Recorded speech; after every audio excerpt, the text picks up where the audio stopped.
দেখছেন ক্যালকাটা নিউজ, আপনাদের সঙ্গে রয়েছে আমি শাহানা। আর এই মুহূর্তে যে গুরুত্বপূর্ণ খবরের দিকে নজর রাখতে হচ্ছে, আগামীকাল সুপ্রিম কোর্টে রাজ্যের ডিএ মামলার শুনানি। গত 16ই মে রাজ্যকে ডিএ মেটানোর নির্দেশ দেয় সুপ্রিম কোর্ট। 25% বকেয়া ডিএ মিটিয়ে দেওয়ার নির্দেশ দেশের সর্বোচ্চ আদালতের। হলফনামা দিয়ে 6 মাস সময় চেয়েছিল রাজ্য সরকার। সুপ্রিম কোর্টের বিচারপতি সঞ্জয় কারোল, বিচারপতি পিকে মিশ্রের বেঞ্চে মামলার শুনানির কথা ছিল। কেন নির্দেশ মতো বকেয়া মহার্ঘ ভাতা বা ডিএর 25% সরকারি কর্মচারীদের দেওয়া হলো না, প্রশ্ন তুলল সুপ্রিম কোর্ট। আর এই মুহূর্তে আইনজীবীর সঙ্গে সরাসরি দিল্লি থেকে রয়েছেন প্রতিনিধি ইন্দ্রাণী দাশগুপ্ত। ইন্দ্রাণী, অনেকগুলো প্রশ্ন উঠছে ইতিমধ্যেই, সব মিলে কি আপডেট, কি ছবি?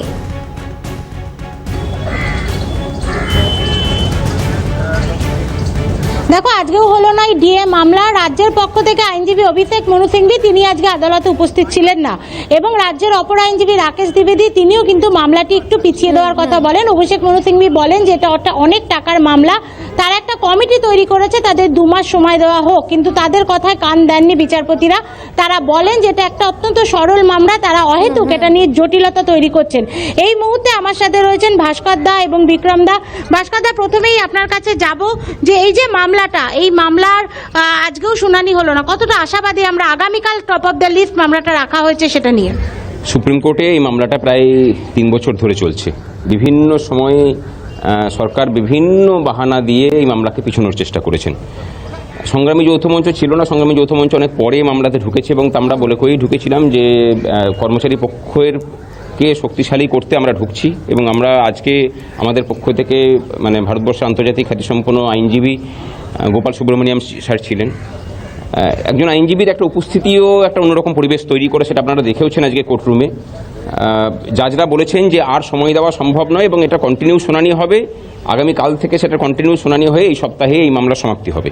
সুতরাং এটা আমাদের কাছে সবথেকে বড় খবর। আজকে পিছিয়ে যাওয়াটা একটু হতাশাজনক তো বটেই, সেটা আর্থিকভাবেও আমাদের কাছে একটা বড় ধাক্কা, কারণ আজকে আমাদের যারা আইনজীবী উপস্থিত ছিলেন তাদের একটা বড় ব্যাপার আছে সেটার। কিন্তু আমরা কোনো কিছুতেই পিছুপা হচ্ছি না। আমরা জানি যে আমাদের লক্ষ্যটা জয়ের দিকে একদম ফিক্স করে রেখেছি। সুতরাং এই মামলাতে আমরা জিতবো এবং সেই জয়টা আমাদের সময়ের অপেক্ষা। রাজ্যের সমস্ত স্তরের কর্মচারী পেনশনারদের বলবো যে আশাবাদী হন, কোনো রকম হতাশার মধ্যে থাকবেন না। এই সপ্তাহের মধ্যেই আপনাদের অধিকার আপনাদেরকে ফিরিয়ে দেওয়ার জন্য দৃঢ় প্রতিজ্ঞ আমরা সকল আইনজীবীরা এবং সকল কর্মচারীদের যারা সংগঠন আছে তারা সকলে ঐক্যবদ্ধভাবে আমরা এই লড়াইটা লড়ছি। আইনজীবীর কাছে যাব বিক্রম দা। রাজ্য সরকার যে এসএলপি দিয়েছে সেখানে তারা বলছে যে টাকাটা তারা কোর্টের কাছে জমা রাখবে, আবার আরেকদিকে রাজ্য সরকার আজকেও যেমন বললো যে তাদের কাছে এই মুহূর্তে টাকা নেই। এই যে দুই ধরনের কথা, এটা কি আদালতে আপনাদের কিছুটা সুবিধা দেবে? দেখুন, আমাদের এটা খুব ক্লিয়ার স্ট্যান্ড, এবং আদালতে আমরা যেটা বুঝি সেটা হচ্ছিল রাজ্য সরকারের তরফ থেকে ডিলেটরি ট্যাকটিস করানো হচ্ছে মামলাটাকে ফেলে রাখার জন্য, যেটা আমরা এখন খুব কড়াভাবে চেপে ধরেছি, এবং কোনোভাবেই ডিলেটরি ট্যাকটিস আমরা রাজ্য সরকারকে করতে দেবো না। এবং সুপ্রিম কোর্টও আজকে এটা স্পষ্টতই জানিয়ে দিয়েছে যে কাল থেকে এই মামলার পূর্ণাঙ্গ শুনানি শুরু করে যত তাড়াতাড়ি সম্ভব মামলাটা নিষ্পত্তি করবে। রাজ্য সরকার একদিকে বলছে যে টাকা নেই, অথচ আমরা দেখছি বিভিন্ন খাতে রাজ্য সরকার একের পর এক টাকা বরাদ্দ করছে। যেমন পাড়ায় একটা কর্মসূচি নেওয়া হয়েছে, দুর্গাপুজো যে ক্লাবগুলো তাদেরকে প্রচুর টাকা দেওয়া হলো, প্রায় দুটো মিলিয়ে 10,000 কোটি টাকা। অথচ 25% দিয়ে দিতে বলা হয়েছিল, সেটাও প্রায় 10,000 কোটি টাকা। এই ক্লাবগুলোকে টাকা দেওয়াটাকে আমি মনে করি রাজ্য সরকারের তরফ থেকে ভোট বিক্রি করা হচ্ছে। দ্বিতীয় কথা হলো যারা কর্মচারী তাদের যেটা ন্যায্য অধিকার সেখান থেকে বঞ্চিত করা। তৃতীয় কথা হচ্ছিল যারা কন্ট্রাকচুয়াল তাদেরও কিন্তু মাইনেটা সমকাজে সমবেতন গভর্নমেন্ট সার্ভেন্টদের ইকুয়াল হওয়া উচিত। যারা contractual anganwadi, contractual teacher, para teacher, এদের টাকাগুলোকে মেরে এই ধরনের ফালতু ভোট বিক্রির কাজে রাজ্য সরকার নেমেছে। ভাস্কর দা, এসএলপি ফাইল করেছিল রাজ্য সরকার, আপনারা তার বিরুদ্ধে কন্ডেম অফ কোর্টের মামলা করেছিলেন, এবং মূল মামলা সবগুলোই কি আগামীকাল পুরো শুনানি শুরু হবে আগামীকাল থেকে? মূল মামলার যেহেতু শুনানি করছেন এবং ওনারা যেহেতু এই এখন আর ইন্টারিম ডিলিপের ব্যাপারটাতে আমল দিচ্ছেন না, মূল মামলাটার শুনানি করে সেটার সমাপ্তির দিকে যাচ্ছেন, সুতরাং কন্টেম্পটার এখন আর খুব বেশি গুরুত্ব কিছু নেই। মূল মামলার শুনানি হোক, হাইকোর্ট যে রায় দিয়েছে তার উপরে তার যৌক্তিকতা নিয়েই মূল বিচার্য বিষয়টা নির্ধারিত হবে। সুতরাং কন্টেম্পট বলুন বা আইএ বলুন, এগুলো কোনোটাই আর ম্যাটার করছে না। মূল মামলার শুনানি হবে এবং সেখানে সরকার পক্ষ তার যুক্তি রাখবেন। আমাদের কাছে পাল্টা যুক্তি আছে এবং সেই যুক্তির বলেই আমরা বলছি বলিয়ান হয়ে যে আমরা জিতব, কর্মচারী পক্ষ জিতবে এবং কর্মচারীদের দীর্ঘদিনের যে অধিকার থেকে বঞ্চিত করে রাখা সেই অধিকার আমরা এবার ছিনিয়ে নিতে পারবো এবং আলটিমেটলি এই সপ্তাহে যে মামলাটার সমাপ্তি ঘটবে আমাদের কাছে এইটা অনেক অনেক বড় বিষয়। দাদা, 41,000 কোটি টাকা একটা অনেক বড় অঙ্কের টাকা। রাজ্য সরকার বলছে তাদের কাছে নেই এই টাকাটা, এটা দিলে দেউলিয়া হয়ে যেতে পারে রাজ্য সরকারের। আগের দিন বলেছিলেন অভিষেক মনু সিংভি, কিভাবে দেখছেন? একটা গল্প আছে জানেন তো, সেই একদম বাচ্চাদেরকে পড়ানো হয়, ফড়িং আর পিঁপড়ের গল্প। মানে পিঁপড়ে যখন খাদ্য সঞ্চয় করে রাখছে তখন ফড়িং নাচানাচি করে বেড়াচ্ছে শীতকালের সময়, আর সে স্টারভেশনে মারা যাচ্ছে। 2011 সালের পর থেকে যেভাবে আমাদের টাকাগুলোকে নয়-ছয় করে এবং তখন চওড়া চওড়া হাসি করে বলা হতো যে কর্মচারীদের ডিএ বাবদ এত কোটি টাকা আমরা বাঁচিয়েছি, এবং এটাকে নিয়ে বিধানসভাতে বলতেন, প্রেস কনফারেন্স করে বলতেন, সে আর খবর ছাপতো বড় বড় করে। টাকাগুলো যে বাঁচিয়েছেন, টাকাগুলো যে মেরেছেন, সেই টাকাটা আছে কোথায়? সেই টাকাটা তো কোথাও না কোথাও খরচা হয়েছে বা কোথাও না কোথাও সেটাকে মারামুরি করেছেন। বাজেটে অ্যালোকেট হয়েছে, সেই বাজেটে খরচা করেননি, সেটা ক্যারি ফরওয়ার্ড হয়েছে, তাহলে সেই টাকাটা তো সঞ্চিত থাকার কথা। আমরা সেই প্রশ্নটা আগে তুলছি। এই যে 40,000 কোটি টাকা তো আর একটা দিনে জমে যায়নি, এটা আপনারা দীর্ঘদিন থেকে সেটা জমিয়ে এই পরিমাণ টাকা অ্যাকুমুলেটেড হয়েছে। এই টাকাটা যদি আসে, রাজ্যবাসীকে বলবো যে এই টাকাটা যদি কর্মচারীদের হাতে আসে, কর্মচারীরা কিন্তু এই টাকাটাকে আবার রাজ্যবাসীর কাছেই ফিরিয়ে দেবেন, কারণ বিভিন্নভাবে সেই টাকাটা আবার বাজারের মধ্যে আসবে। 40,000 কোটি টাকা যদি বাজারের মধ্যে আসে, পশ্চিমবঙ্গের ঝিমিয়ে পড়া অর্থনীতিতে আবার একটা নতুন প্রাণ সঞ্চার হবে বলে আমরা মনে করি। এবং এই যে যুক্তিগুলো দিচ্ছে, আমরা দেখুন একটা বিষয়ে কিন্তু প্রচেষ্টা করা হচ্ছে যে আমরা লক্ষ্মী ভাণ্ডারের বিরুদ্ধে, আমরা ক্লাবকে পয়সা দেওয়ার বিরুদ্ধে, আমরা কোনো কিছুর বিরুদ্ধে নই। আমরা চাই আমাদের যেটা পাওনা গন্ডা সেটা শুধু মিটিয়ে দেওয়া হোক, এর সাথে অন্য কোনো কিছুর বিরোধ নেই। রাজ্য সরকার যাকে ইচ্ছা দিতে পারে, রাজ্য সরকার চাইলে পরে লক্ষ্মী ভাণ্ডার 10,000 টাকা করতে পারে, আমাদের কোনো বিরোধ নেই। আমরা কাজ করি, আমাদের যে হকের পাওনা, আইন স্বীকৃত অধিকার, সেই অধিকারটুকু আমরা ফেরত পেতে চাই। এর বাইরে আমাদের কিছু সাথে কোনো লেনাদেনা নেই। বিক্রম দা, এই যে রাজ্য সরকারি কর্মচারীদের হয়ে আপনি দীর্ঘদিন ধরে মামলাটা লড়ছেন, পেনশনভোগী আছে রাজ্যে প্রচুর, যেভাবে দ্রব্যমূল্যর দাম বেড়েছে, বিশেষ করে ঔষধের দাম ভয়ঙ্করভাবে বেড়েছে, সেই জায়গা থেকে এই যদি ডিএ আসে, সেক্ষেত্রে পেনশনাররা কিভাবে উপকৃত হবেন?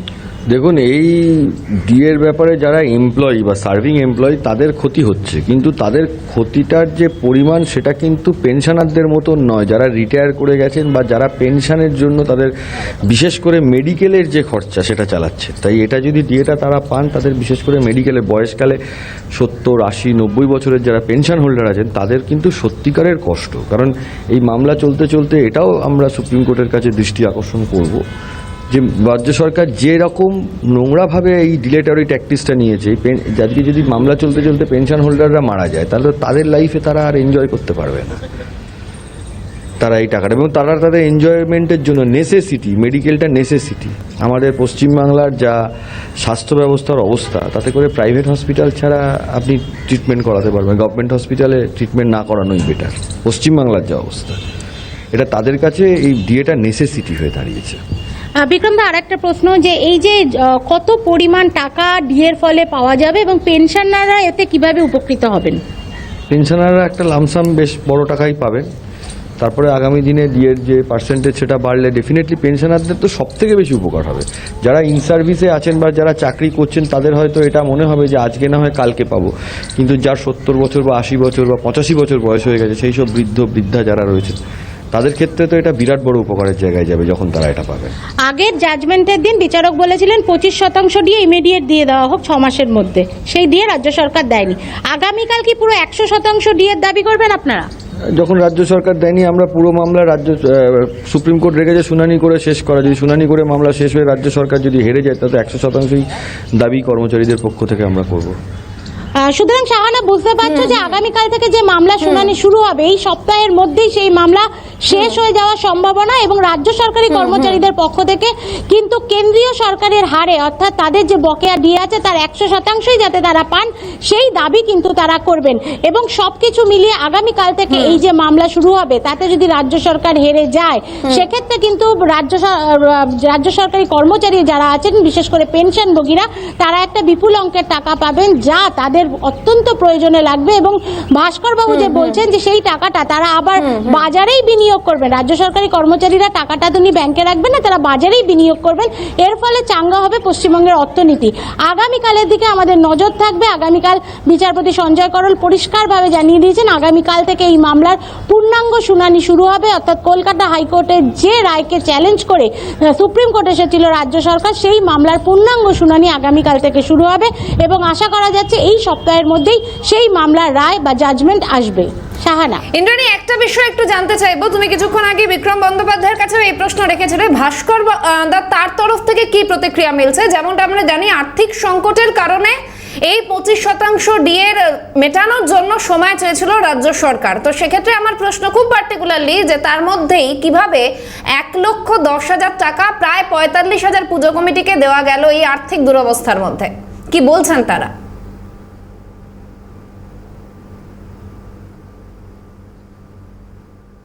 এই প্রশ্ন অবশ্যই কালকে উঠবে, যেটা পরিষ্কার সরকারি কর্মচারীদের বিভিন্ন সংগঠন বলছে যে 25% ডিএ যেটা দেওয়ার কথা বলা হয়েছিল মোটামুটি হিসাবে সেটা প্রায় 10,500 কোটি টাকা।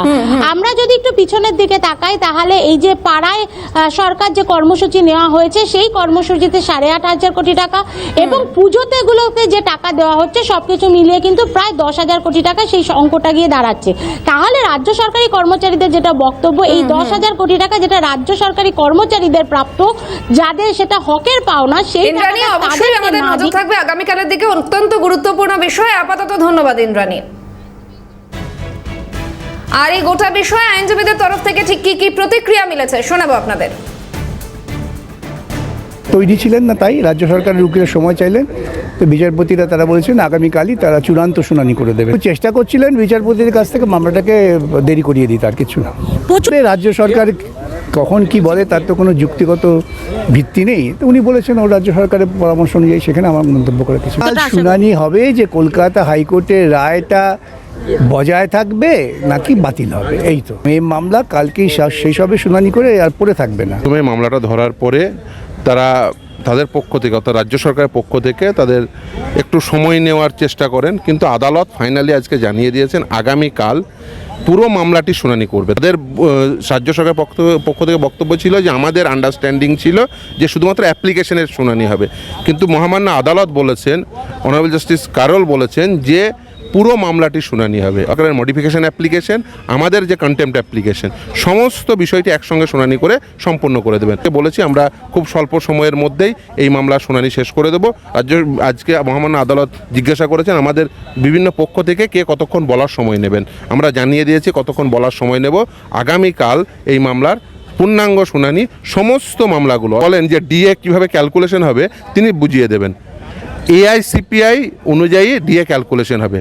1982-কে বেস ইয়ার ধরবেন, 536-এর সাপেক্ষে যত পরিমাণ মূল্যবৃদ্ধি ঘটেছে সেটাকে সিম্পলি মাইনাস করে দিয়ে আপনি 100% করিয়ে নেবেন, তাহলে ডিএর ক্যালকুলেশন হয়ে যায়। ফলে ডিএর ক্যালকুলেশন অত্যন্ত সহজ, একটা সিম্পল ম্যাথামেটিক্স, যে কেউ করতে পারবেন। আর তাছাড়া সবথেকে বড় কথা, এর আগের দিন যে বলেছিলেন 41,000 কোটি টাকা আমাদের আর্থিক দায়ভার চাপবে।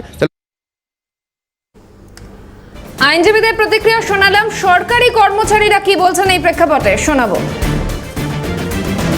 আদালত অবমাননার মামলা করেছিলাম, তা আজকে মহামান্য সুপ্রিম কোর্ট পুরো মামলাটাই শুনে শেষ করে দিতে চাইলেন। তা সরকার পক্ষের আইনজীবীদের আজকে প্রস্তুতি ছিল না, তারা মামলাটা আরও দীর্ঘায়িত করার একটা চেষ্টা করেছিলেন, কিন্তু মহামান্য সুপ্রিম কোর্ট অত্যন্ত দ্ব্যর্থহীন ভাষায় মাননীয় বিচারপতিরা জানিয়েছেন যে আগামীকাল পূর্ণাঙ্গ শুনানি হবে। অর্থাৎ আগামীকাল আমরা চূড়ান্ত আশাবাদী যে কর্মীপক্ষের একটা ঐতিহাসিক জয় হতে চলেছে। আগামীকাল 100% আমরা সফলতা পাবো। সরকার যে একটা এমএ করেছে, এমএতে তো পরিষ্কার বলেছে, কি বলেছে যে আমরা ডিএটা দেব, 6 মাস সময় চাইছি বলেছে। আবার বলেছে ডিএটা যে সরকারি কর্মচারীদের দেব, যেহেতু ইন্টারিম অর্ডার বেরিয়েছে, যদি আমরা জিতি তাহলে তো সরকারি কর্মচারীদের থেকে টাকাটা আর ফিরিয়ে নিতে পারবো না, তাই কোর্টের কাছে জমা দেবো, অর্থাৎ টাকাটা আছে। আবার বলছে আমাদের টাকা নেই। এই যে পরস্পর বিরোধী কথাগুলো, একটা এমএ অ্যাপ্লিকেশন, মডিফিকেশন অ্যাপ্লিকেশন করেছে, দেখুন সেগুলো কি মহামান্য জাজদ্বয়রা বোঝে না উদ্দেশ্যটা যে কী?